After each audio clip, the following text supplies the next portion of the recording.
Now, what I need to discuss here is the work of breathing. Now, what do you understand by the term work of breathing? Well, work of breathing is the work done by respiratory muscles during breathing to overcome the resistance in thorax and respiratory tract. Now, during respiratory processes, inspiration is the active one, while expiration being a passive process.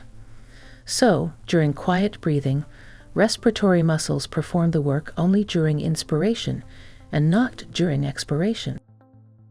Now the question arises that why does inspiration need energy? Well, during the work of breathing, this energy is utilized to overcome three types of resistance: airway resistance, elastic resistance of lungs and thorax, and lastly, non-elastic viscous resistance.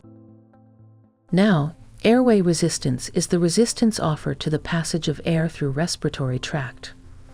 Work done to overcome this airway resistance is called airway resistance work. Airway resistance increases during bronchial constriction, which increases the work done by the muscles during breathing. Now, the factors that constrict airway smooth muscle, called bronchoconstrictors, can increase the airway resistance. These may include reflex release of muscarinic neurotransmitters from parasympathetic nerve endings, generally due to the activation of irritant receptors and mediators released by inflammatory cells, like in asthma. And increased mucus production also narrows the lumen and increases resistance. Next up is the elastic resistance of lungs and thorax. It's the resistance due to the elasticity.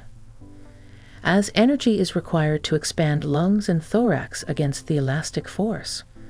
So, work done to overcome this elastic resistance is called compliance work. Now, lastly, we have non-elastic viscous resistance.